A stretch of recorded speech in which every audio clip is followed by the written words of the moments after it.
Pessoal, bem-vindos a mais um Talkenização. E antes da gente iniciar aqui, como de costume, lembrando vocês, seja onde quer que você esteja ouvindo esse podcast ou também nos vendo ali no YouTube, já deixa o seu like e também não esquece de seguir a Lick nas redes sociais, como no Instagram, LickBR, tá bom? E hoje a gente vai falar de um assunto que o brasileiro, assim, ó, não gosta muito, mas é um assunto essencial para o brasileiro, que é imposto de renda. E eu trouxe aqui o Luiz para comentar um pouco com a gente, o Luiz do Contador do Trader. Luiz, muito obrigada por estar aqui hoje com a gente, por estar trazendo esse assunto que é de extrema importância, apesar de não brilhar os olhos de muitas pessoas, a gente precisa fazer, né? Mas para a gente começar, queria que tu se apresentasse, falasse um pouco quem é o Luiz e há quanto tempo tu está trabalhando já nesse mercado. Bom, então eu sou o Luiz Fernando, a todos muito obrigado, Bruna, pelo carinho e recepção, a todos um prazer imenso estar aqui. Eu faço das palavras da Bruna minha, vocês vão me conhecer agora um pouquinho e vão terminar me odiando, né?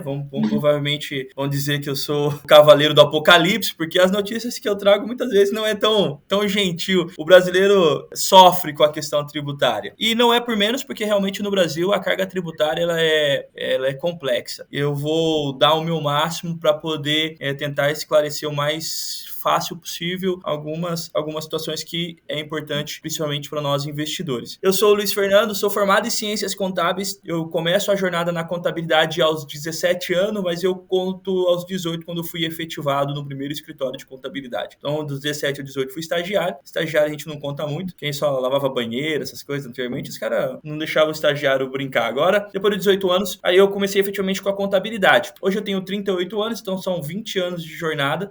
Na minha carreira profissional, eu, além do escritório de contabilidade, eu fui docente por muito tempo, eu fui palestrante por um tempo tudo voltado para a área da contabilidade. Na docência, eu desbravei como professor titular em algumas universidades e fui coordenador de curso de ciências contábeis também, fiz parte da coordenação de um bacharel de ciências contábeis. Tenho no grupo Contador do Trader, hoje ele é um grupo de empresas e a essência é contabilidade. Então, todas as empresas vinculadas ao grupo têm como atividade principal a contabilidade. De 2015 para 2016, eu entro na Bolsa de Valores como investidor, CPF, eu, Luiz Fernando, e fui conduzindo a minha vida no mercado de capital. E quando você vai para a Bolsa de Valores, é normal você estar em grupos. E eu vou fazer um resuminho aqui, porque eu gosto de falar, viu, Bruna? Você vai me cobrando. E nesses grupos eu sempre via dúvidas sobre tributação. Em minha jornada profissional, eu tenho uma especialização, então além do bacharel, eu tenho 4 especializações, uma delas é MBA em planejamento tributário. E eu sempre ouvi a questão do tributo como algo ruim, como as pessoas com muitas dúvidas ou informações distorcidas ou errôneas. Foi nesse momento, então, que eu, em grupos de WhatsApp, eu comecei a comentar, olha, não é bem assim, olha, faz assim, faz assado. E aí, em algum momento, que eu não sei explicar, a gente cria o Contador do Trader, que é um braço para os investidores, e a gente foi muito bem aceito. Em 2020, fomos eleito o segundo maior escritório de contabilidade em renda variável, e hoje nós atuamos no Brasil todo, então nós temos clientes em todos os estados do Brasil, mais o Distrito Federal, e também temos clientes em 14 países, 13 ou 14 países, mais ou menos assim, eu não me recordo. Hoje esse é só um braço, então, da empresa. Vocês atendem todos os tipos. Nós atendemos hoje pessoa física e pessoa jurídica. A pessoa física, 95% investidores no Brasil e fora do Brasil. Pessoa jurídica, aí eu tenho 2 escritórios. Um que atende só o mercado digital, que é a Infopro. Então, a gente atende só quem está realmente fazendo dinheiro na internet. E nós temos um outro braço que é empresas um pouco mais consolidadas, um pouco mais estruturadas, offshore, empresas que estão buscando capital lá fora, empresas de lá fora estão querendo vir para o Brasil, SCP. São contabilidade que tem contabilidade internacional e já é um pouco mais aprofundada o nível da contabilidade para a pessoa jurídica. Mas a minha essência do grupo sempre é o meu arroz e feijão é a contabilidade. Eu tenho uma empresa de tecnologia, que é a IR Calc, que a tecnologia é voltada para a contabilidade. Então, assim, nós somos software que nós vamos desenvolvendo para dar ao contador e às outras empresas de contabilidade, a Infopro e as outras empresas, condições de escalar, né? Então, a empresa de tecnologia hoje, ela é primeiro para atender o grupo e a nossa calculadora, uma ou outra casa também já está utilizando dela para que os investidores possam apurar o seu imposto. Legal. E quando a gente fala de imposto investidor, né? Natural que surjam bastante dúvida, afinal, é muito difícil a gente decorar tudo que a gente precisa em questões de percentuais, de quanto a gente precisa pagar, o que a gente precisa declarar, o que a gente não precisa declarar, enfim. É natural que surjam muitas dúvidas. Mas, sobre o imposto de renda, assim, sobre essas coisas que o investidor precisa saber. Quais foram as principais mudanças que a gente teve de 2022 para 2023? Que no caso agora a gente está declarando o de 2022, né? Mas, enfim, das regras do ano passado para as regras desse ano. Tá, a gente chama isso de ano de calendário e ano de exercício, né? Então, o ano calendário é quando eu produzo as informações. Então, em 2022, nós produzimos as informações e agora, em 2023, ano de exercício, eu vou exercer a minha responsabilidade de apresentar ao órgão fiscalizador todas as minhas movimentações patrimoniais e de renda. Esse ano houve, na verdade, eu tenho conversado com as pessoas, é que nesse ano foi a público algumas mudanças mais diretas para nós investidores. Mas se você pegar os últimos 3 anos, há uma grande e implacável mudança na questão tributária, principalmente para a questão da declaração. Porque uma coisa que a gente tem que entender, e todo investidor tem que entender, que eu gosto muito de binário, né? Então, assim, são duas situações que você precisa entender. A primeira é, a responsabilidade é tua. Você é o responsável. E eu não estou dizendo que isso de forma grosseira, como, ele está me chamando de irresponsável, não. Na legislação, é dessa forma que o contribuinte é apresentado, né? O contribuinte é o responsável pelas informações. Isso significa que nos últimos 2, 3 anos, as mudanças foram diretamente para uma situação específica, que é a apuração e pagamento no mês. E esse ano teve um pouco mais de volúpia porque mudou a declaração. E é nisso que eu quero falar, que você tem 2 obrigações, sabe? O investidor, ele tem que se atentar sempre em 2 fatores. O primeiro é a produção das informações, que a gente falava aqui em 2022, é o ano calendário que eu produzi. O que eu estou produzindo? Eu estou apurando. O que significa apurar? É parte do princípio de eu ir buscar alguma coisa e verificar como está. Então, eu apuro o meu resultado. Eu apuro se eu tive lucro, eu apuro se eu tive prejuízo, eu apuro se eu tenho imposto a pagar, eu apuro se eu tive prejuízo e o que fazer com esse prejuízo, apuro se eu estou na isenção ou não. Então, durante o mês, eu tenho que fazer essa apuração. Então, o investidor tem que entender que a primeira obrigação dele é pagamento e apuração do mês. Essa apuração do mês, Bruna, nos últimos 3 anos vem tendo mudanças significativas, só que não é muito fomentada. Por que não é muito fomentada? Porque a mídia fala muito da segunda obrigação do investidor, que é a declaração. Então, eu gosto de dizer que o investidor tem obrigações mensais e obrigação anual. A mensal, ela tem que fazer apuração, cálculos, que para mim é muito mais complexo do que a declaração, porque a declaração nada mais é do que você pegar tudo que está pronto e transferir isso para umas fichas. Das mudanças que efetivamente você me pergunta, eu vou tratar então das mudanças da declaração, que é bem provável que é o que mais as pessoas têm ouvido nos últimos dias. Mas atente-se, eu acho que no decorrer a gente vai acabar tocando em assuntos com a questão das mudanças nos últimos anos na apuração. Vamos falar então das mudanças da declaração, Bruna. Para mim, eu sempre sou um defensor da Receita Federal. Não porque eu trabalho com o brasileiro porque a Receita agora. Porque a Receita, ela faz o papel dela, né? Ela tem o papel dela. O papel dela é o órgão arrecadador. É ela que faz a máquina pública funcionar. Mas esse ano, para mim, eu achei que não foi interessante o que ela fez. Achei que foi deselegante, para não usar um termo pejorativo. Por quê, Bruna? As mudanças vieram de forma imprecisas e foi propagada de forma errada. Então, é bem provável que todo mundo já ouviu, e a mudança que mais eu tenho visto, a mais famosa,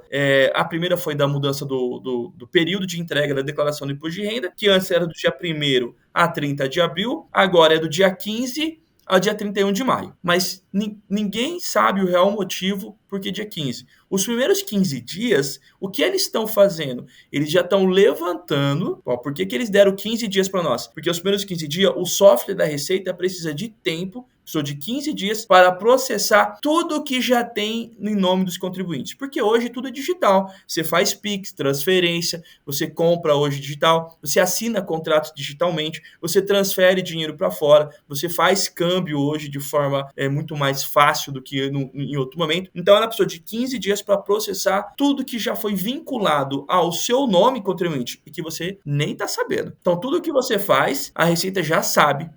Ela já precisou de 15 dias para processar ajustar tudo isso. Então, a primeira mudança é o prazo. A segunda mudança mais famosa para nós investidores foi que só vai estar obrigado a entregar a declaração do imposto de renda quem vender superior a 40 mil. É bem provável que todos aqui já ouviram essa informação. Agora só vai estar obrigado a entregar a declaração do imposto de renda quem vender igual ou superior a 40 mil. Mas o que ninguém está dizendo que a regra não é essa. E eu vi casas grandes, falando assim, a Receita favorece o pequeno investidor porque desobriga a declaração do imposto de renda. Se me permite, Bruno, eu falo pra caramba, vai me cobrar. Não, eu tô querendo entender, porque eu ouvi exatamente a mesma coisa. Favorece.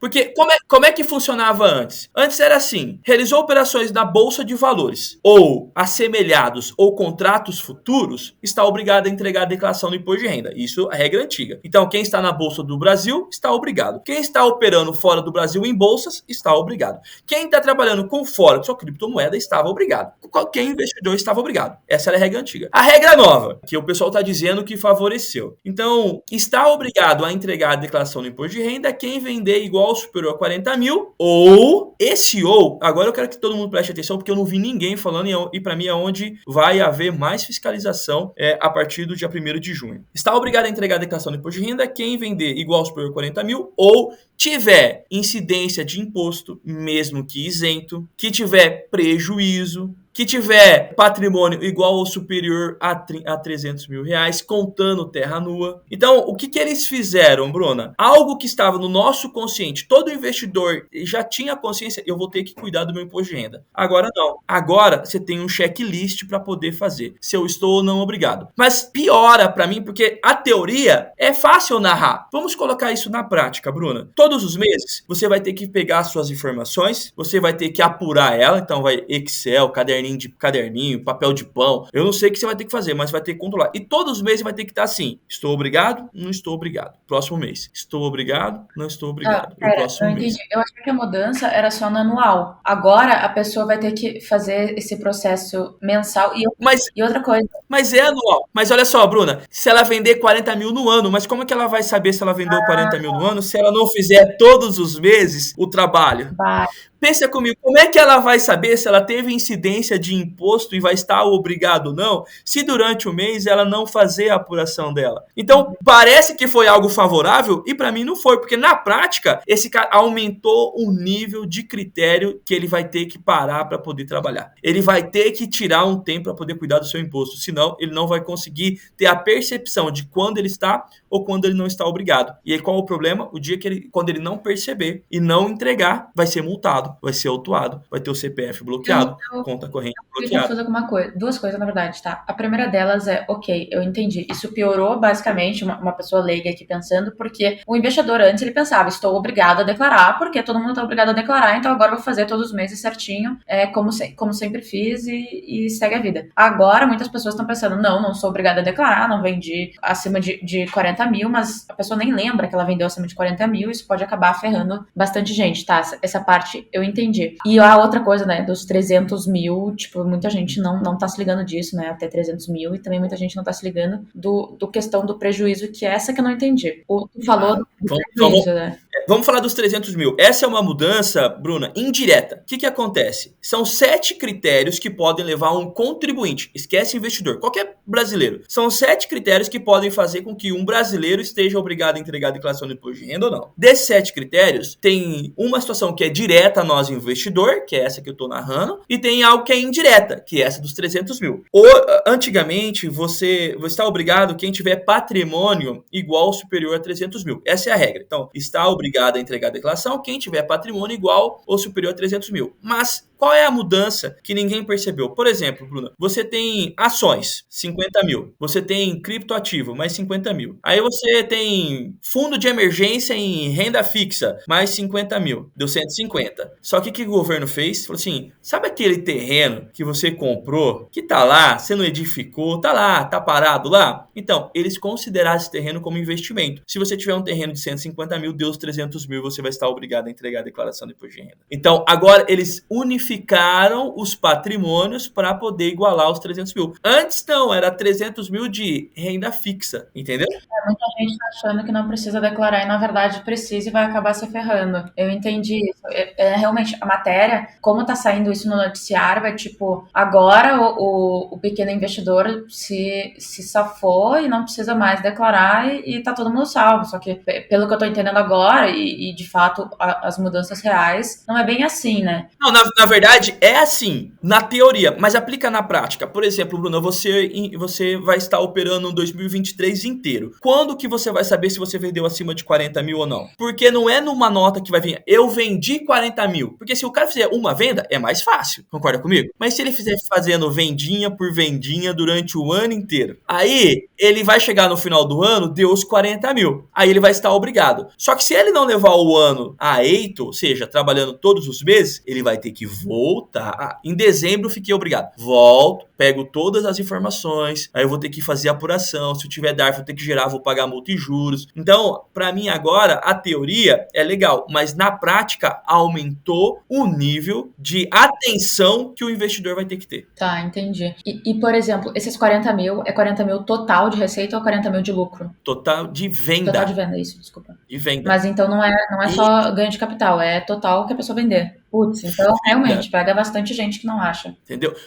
Assim, ó, Luiz, mas eles disseram que era pra favorecer. Só tem um cara que pra mim vai favorecer, mas ainda eu faço ressalvas. É o buy and hold aqui do Brasil, que compra ações e ele vai comprando lá pouquinho pra deixar lá pra frente. Mas mesmo assim, esse cara eu ainda chamo a atenção dele que ele precisava ter um contador ou ele vai ter que ter atenção. Por quê? Porque ele vai comprando de pouquinho. Pensa comigo, Bruno, o cara leva 5 anos para ou juntar 300 mil e estar obrigado, ou fazer algum ajuste na carteira dele e ter incidência de imposto, mesmo se ele completar, tiver na isenção dos 20 mil reais que é aqui no Brasil. Eu sei que nós estamos falando de cripto, mas só para você ter uma ideia. Então o cara levou 3 anos ali para estar obrigado, certo? Aí ele está obrigado, o que ele vai ter que fazer? Ele vai ter que informar para a Receita, mas ele não tem isso produzido. Ele vai ter que fazer? Voltar, pedir notas fiscais de 3 anos dele, encontrar o custo de aquisição, custo médio, imposto que foi retido na fonte, ISS, emolumentos, para poder ter a condição de apresentar na ficha de bens e de renda e declaração de imposto de renda o patrimônio que ele tem. Então, para pensar, o cara que está pequenininho começando, ele já tem dificuldades. Aí ele cria a ilusão de que ele não está obrigado em nenhum momento mais a entregar a declaração. Mas se nos outros critérios ele tiver obrigado, ele vai se perder, porque ele vai ter que voltar um bom tempo atrás para poder resolver o problema dele. E aí pode ser que ele seja mais custoso para ele poder cumprir com essa responsabilidade. Realmente, as pessoas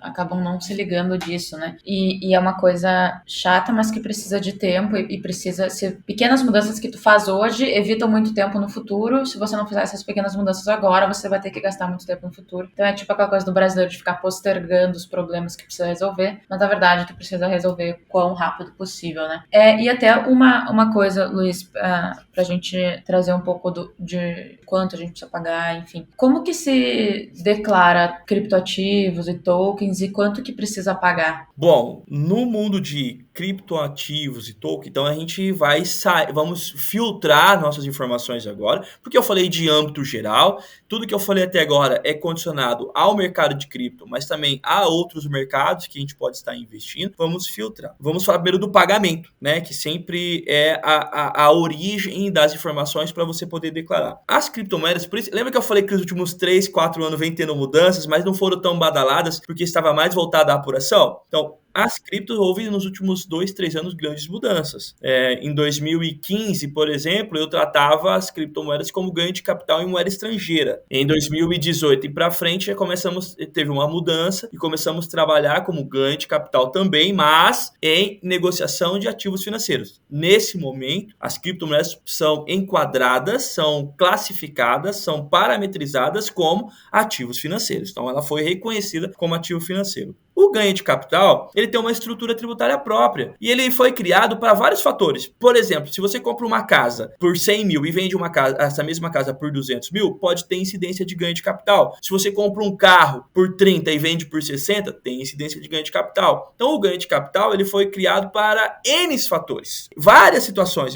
A minha empresa, eu sou sócio fundador das empresas e eu tenho a parcela maior das cotas. Se um dia eu vendo a minha empresa, o capital social que eu apliquei para constituir a empresa e pelo que eu vender, eu vou ter ganho de capital, eu vou pagar também o imposto. Então, o ganho de capital tem N fatores que a gente podia aqui ficar um dia só falando da onde pode incidir o ganho de capital. Mas as criptomoedas, por não ter uma estrutura tributária própria, foi alocada em ganho de capital. E ele vem passando por processamentos, por adaptações. Então, o pagamento do imposto sempre é em ganho de capital e o ganho de capital é de 15% sobre o teu lucro até 5 milhões. A partir de 5 milhões é numa tabela progressiva, podendo chegar a 22,5%. Então, o ganho de capital, as criptomoedas, eu vou pagar todos os meses 15% e não tem diferenciação de alíquota, né? Existe faixa, então até 5 milhões sempre será 15%. Não importa se você negocia no mesmo dia, se você negociando no dia seguinte ou se você está ficando lá para frente, independentemente disso. Na hora que você apurar o teu resultado e o seu resultado tiver um lucro, este lucro vai ser 15% de imposto de renda. Tá,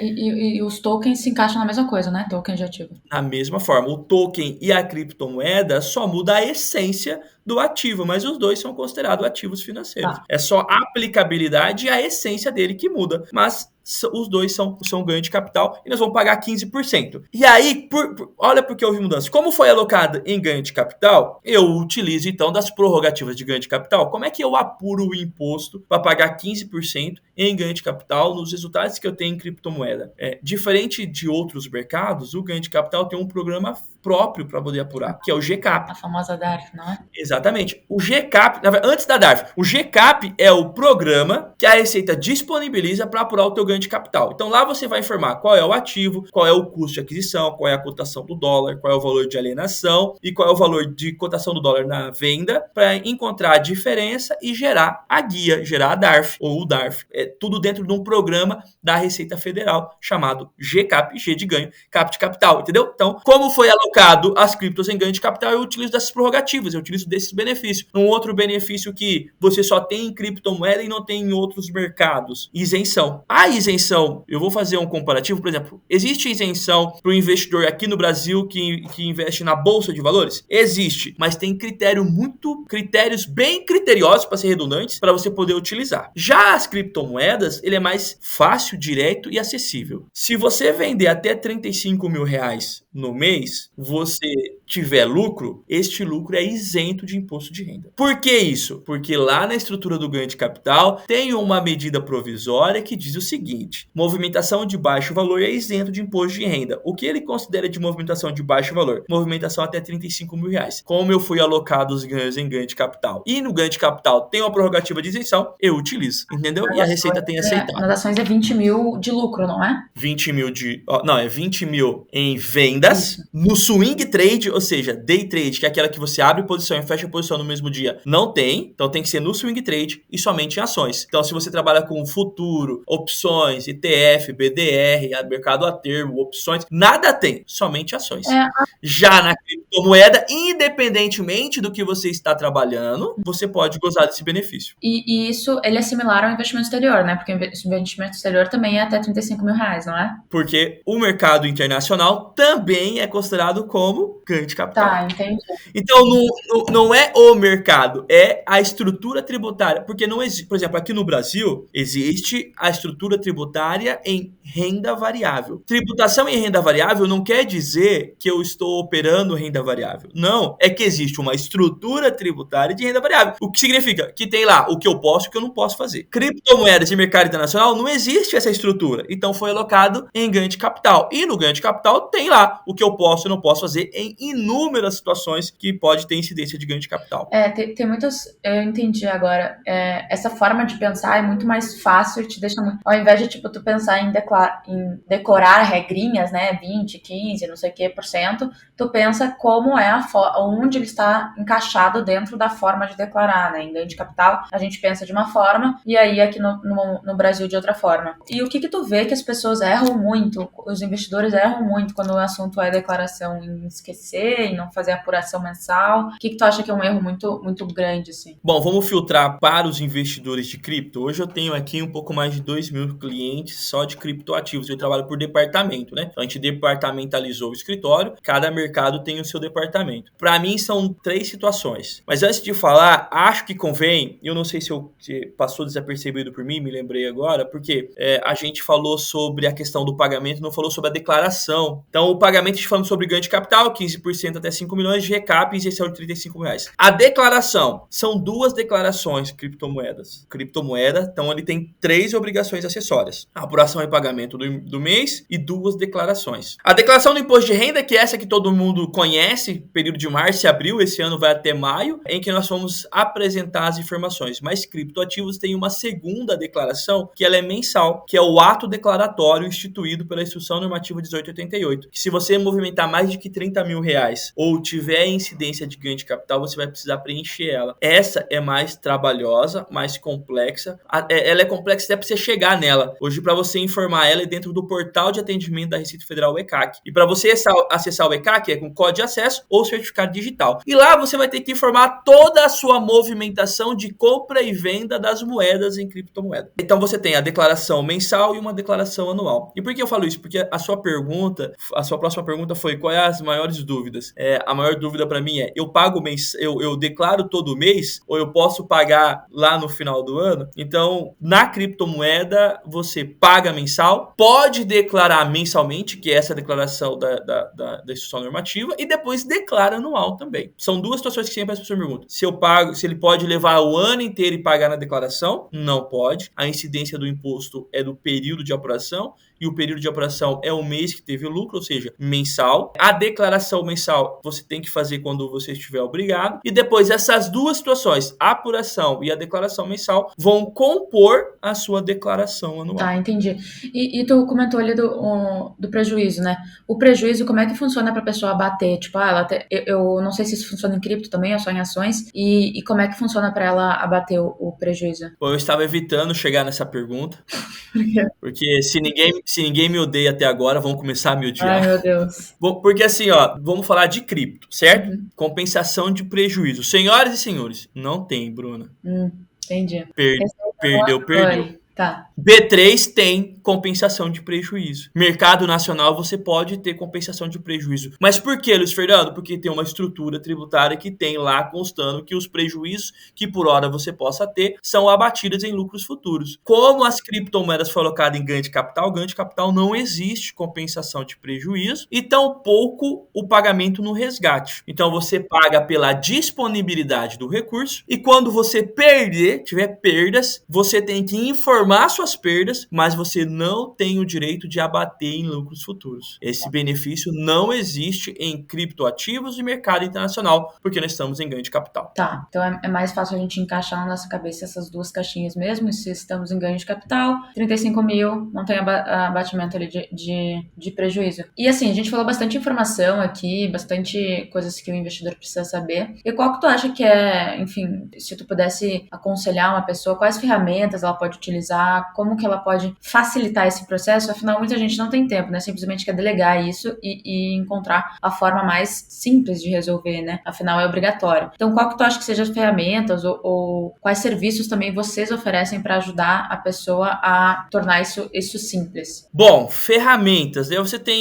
Vai depender muito se o investidor vai querer tocar sozinho a questão tributária ou ele vai terceirizar para um profissional. Se ele for tocar sozinho, ferramentas para criptomoeda que você vai ter que utilizar. Eu aconselho você utilizar sempre o GCAP, mesmo quando no mês você estiver dentro de R$35 mil de isenção, na hora que você preencher o GCAP, ele vai te perguntar, porque ele já percebeu que você está dentro do isenção, ele vai perguntar: contempla a isenção? Você vai dizer sim. E lembrando também que o GCAP é preenchido por ativo. É por ativo. Então, toda vez que você comprar e vender um ativo, é ativo por ativo que você tem que preencher o GCAP. Então, pensa comigo. Se durante o mês você tiver 10 ativos em sua carteira, em criptomoedas, por exemplo, Luiz Fernando, na minha carteira de cripto, acho que eu tenho 6. São 6 ativos. Então, eu preencho, toda vez que eu negociar os 6 ativos, eu vou ter que fazer 6 lançamentos durante o mês dentro do GCAP. E na declaração do imposto de renda também vai isoladamente isso na ficha de bens e direito. Então, eu utilizaria o GCAP, cuidar, mesmo que tiver na isenção, preencha o GCAP e utilizaria do certificado digital para poder entregar a instituição normativa. Se você for tocar sozinho, isso são ferramentas em que você vai ter que fazer sozinho o trabalho. Luiz Fernando, não, eu quero uma facilidade. Aí vai depender, por exemplo, existe calculadoras hoje que faz essa apuração de criptomoeda que eu conheço, é a nossa e mais uma, né? Que eu sei que na verdade tem umas 4 ou 5, mas que eu confio que eu fiz o teste e que realmente ali espelha a realidade, são 2. E dessas 2, uma é minha, lógico, eu vou vender meu peixe, né? Porque eu sou contador, a minha calculadora foi desenvolvida por contadores, então a gente sabe exatamente o que precisava. Você pode buscar uma calculadora como essa, mas lembre-se que ela vai fazer só uma parte do trabalho, que é o cálculo, o preenchimento do GCAP e o preenchimento da instrução normativa e da declaração vai a você. Aí nós iríamos para a segunda situação, que era você terceirizar. Respeitando a classe contábil, procure um contador que entenda. Procure um contador que efetivamente saiba do que você está falando. Aqui no Brasil, eu sempre gosto de dizer, o pessoal me pergunta, Luiz, como é que eu sei que o contador sabe ou não sabe? Eu falei assim, pergunta o que é day trade. Se ele falar o que é isso, esquece, esse cara não sabe. Da mesma forma, para a criptomoeda, pergunte se o cara sabe o que é um criptoativo e o que é um token, por exemplo. E aí, se o cara der segurança, ter um profissional da área, para mim, é o melhor cenário. Porque, novamente, eu dizendo, eu posso até narrar de uma forma favorável, mas na hora que você for operacionalizar isso, é complicado. Enquanto eu falava que o GCAP tem que ser preenchido ativo por ativo, eu olhei para a Bruna e vi a expressão corporal dela que não foi favorável ao que eu estava falando. Entendeu? Porque imagina, eu tenho clientes aqui que operam 60 milhões, ele tem mais de 120 ativos. É um a um que ele vai ter que ir preenchendo lá no GCAP na declaração do imposto de renda. Se o cara não tiver um bom controle, se o cara não saber o que está fazendo, a chance de cometer um erro é muito grande. É que nem nos investimentos, né? Tipo, quando a gente vai escolher um investimento de renda fixa, tem os especialistas em renda fixa, quando a gente vai... E até advogado, tem advogado, tu não vai contratar um advogado trabalhista para resolver um problema que não tem nada a ver com trabalhista, resolver um problema, sei lá, tributário. Então, é muito importante que nessas áreas, eu sempre defendo isso, quando tu quer um especialista, tu tem que não generalizar, tu tem que encontrar um especialista focado no que tu tá procurando, né? Que isso vai facilitar muito o trabalho. A missão da nossa empresa é proporcionar, né? O propósito da nossa empresa é proporcionar ao investidor a segurança tributária nos seus investimentos para blindar o patrimônio dele e da família dele de qualquer problema com a Receita Federal. Legal, ótimo. E até falando sobre isso, sobre a empresa de vocês, como é que encontra vocês nas redes sociais? Como a pessoa que vai estar, que escutou a gente até agora, né? Como que ela busca mais informações, os serviços de vocês e entre outros? Bom, nós estamos em todas as redes sociais, @contador do trader, nós estamos no nosso site, @contador do trader, TikTok, YouTube, Twitter, o que mais que nós estamos? Imagina, nós estamos quase todas as redes sociais, nós estamos. A única gentileza que eu vou pedir é que você atente. Tenho sofrido com muitos fakes, Bruna, e assim, e não são poucos não. Então assim, olha, esse rostinho que te fala não pede dinheiro por direct. Eu sou um prestador de serviço. Então assim, se você procurar o @contador, nosso Instagram, estamos buscando o verificado, mas eu ainda tenho dificuldade por ser empresa, né? Eu, Luiz Fernando, é mais fácil do que a empresa. O Instagram tem me dificultado com relação a isso, mas estamos buscando. Mas, dos fakes que eu conheço, nós somos o que tem mais seguidores,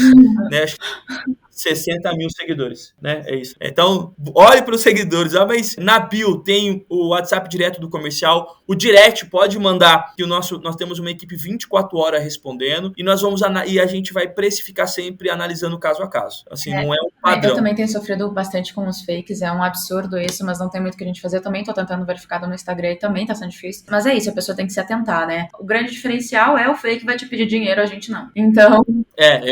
Eu só peço dinheiro para quem tem, por isso que eu peço dinheiro pra Bruna, mas assim, eu ligo pra ela e falo, me manda o dinheiro aí, mas eu não peço dinheiro, senhoras e senhores. E deixa eu fazer, já aproveitando, já usando a sua audiência, se você colocar no Google @contador do trader, olha o que eu estou passando, e aí isso me dói. Tem avaliações ruins no Google, e aí você entra lá e fala assim, o cara pediu dinheiro e me prometeu 5% e não cumpriu. Não sou eu. Só que daí o cara usa um fake, é lesado por um fake nosso, mas avalia o original. Eu tô ficando só com ônus. Entre lá, vai ter avaliações positivas, vai ter avaliações ruins. E todas as avaliações ruins que estão lá, eu denunciei porque não estão na minha base. Eu tenho mais de 9 mil clientes ativos, não são meus clientes. Eu tenho mais de 2 mil atendimentos aqui, todas as pessoas que entram aqui são registradas, seja para tirar dúvida, seja para fazer cotação, orçamento, qualquer coisa que ele precise aqui, eu registro. Eu busquei todos, não estão na minha base. Então eu penso que ou são problemas dos meus fakes que estão cometendo, estão me julgando, ou outras que estão só de má fé mesmo ir lá e colocando avaliações ruins para derrubar. Isso é um absurdo hoje em dia e meu acesso. nosso papel aqui é ajudar para que isso não aconteça mais, né? Mas, Luiz, queria te agradecer muito por ter participado, aceitado esse convite, esclarecido as dúvidas do pessoal. A gente trouxe as principais dúvidas que a gente tinha recebido aqui, né? E a gente conseguiu abordar a maioria delas. Queria pedir pro pessoal também que nos escutou até o final, seguir ali o Contador do Trader, mas também seguir a Lick nas redes sociais, curtir esse podcast, seja no Spotify, tem como curtir sim, no YouTube também tem como curtir. Então, não esquece, seguir a Lick ali no @LickBR. Também seguir no meu Instagram ali, Bruna Bins, que você vai ter aí também mais informações para lhe ajudar, não só na contabilidade com o Contador do Trader, mas também nos investimentos, como investir melhor, como também aproveitar de oportunidades aí no mercado. Então, muito obrigado, gente, que nos escutaram até o final. Muito obrigada, Luiz, e até a próxima.